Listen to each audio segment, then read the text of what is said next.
Magandang araw mga katropa, boxing update muna tayo. Mexicanong nagpabagsak kay Rimart Grande Gabalio, may laban kontra sa Pinoy na si Kevin J. Cataraha. Pag-usapan natin mga katropa.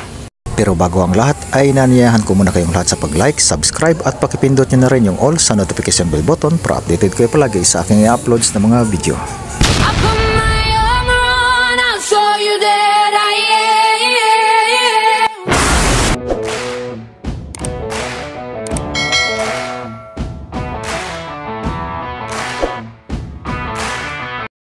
Mga katropa, habang ginagawa ko ang video nito ay inaabangan ko ang laban ni Kinbon Torres versus KJ Cataraha. Unahin natin i-breakdown ang boxing statistics nitong Meksikano na si Kinbon Torres mga katropa. Mayroon siyang 14 wins with 10 knockouts at mayroon siyang 5 talo. 36 years old pa lamang itong si Kinbon Torres mga katropa. 5'6 ang kanyang height at may sukat na 168 cm. Orthodox ang kanyang stance. Nakilala ng mga Filipino boxing fans itong Meksikano na si Kinbon Torres matapos niyang wasakin ang ating pambato na si Rimart Grande Gabalio sa loob lamang ng round 1 mga katropa. I-breakdown naman natin yung boxing statistics ng ating pambato na si KJ Cataraha mga katropa. Mayroon siyang 17 wins with 30 knockouts at wala pang talo. 29 years old pa lamang itong si KJ Cataraha mga katropa. 5'5" ang kanyang height at may sukat na 167 cm reach. Orthodox ang kanyang boxing stance. Lumalaban ng isang beses noong nakarang taon itong si KJ Cataraha mga katropa at nanalo siya via 12 round unanimous decision kontra kay Edward Hino. Nasundan nito lamang nakaraang February kontra kay June Blaso at panalo siya via 8 round unanimous decision pa rin mga katropa. Dahil isang boxing update lang ito mga katropa, no, hindi ko masyadong ginawan talaga ng pagsubaybay dahil busy din tayo. Subalit tinitingnan lang natin itong mga huling laban ni magkabilang kampo mga katropa. Dito kay Kinbon Torres impresibo yung kaniyang huling laban dahil tinalo niya. Malaking upset yung nangyari kontra sa ating kababayan na si Rimart Gabalio.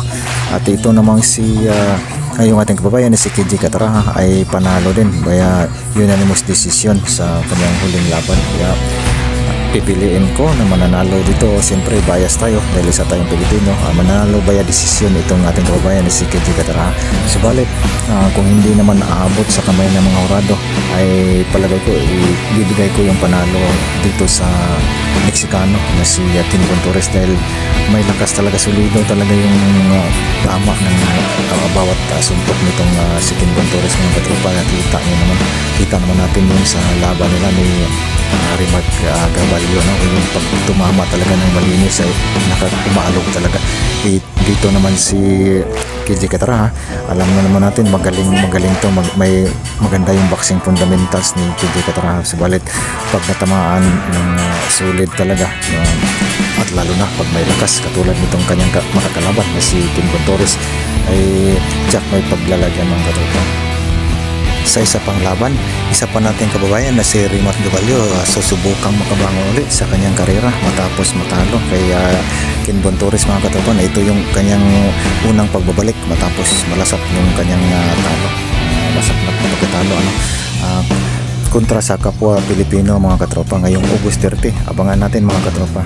Ang kanyang makakalaban mga katropa ay ang ating kababayan kapwa Pilipino na si Jerry Boy Boca mga katropa.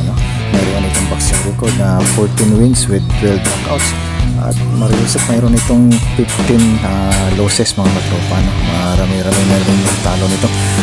Sa palagay ko tama rin yung nagiging hakbang nitong kampo ni Rimart Gabalio mga katropa na ibalik muna nila yung kumpiyansa ni Rimart Gabalio bago isabak muli sa mga mabibigat na laban dahil hindi po basta-basta yung kanyang pagkatalo kay Kinbon Torres mga katropa. Abangan natin yung muling pagbabalik ni Rimart Gabalio October 30 mga katropa. Suportahan natin yung kanyang laban at sana makuha niya yung panalo para makaharap niya yung mga iba pang mabibigat na mga pangalan sa kanyang division mga katropa. Hanggang dito na lang muna tayo. Hanggang sa muli mga katropa.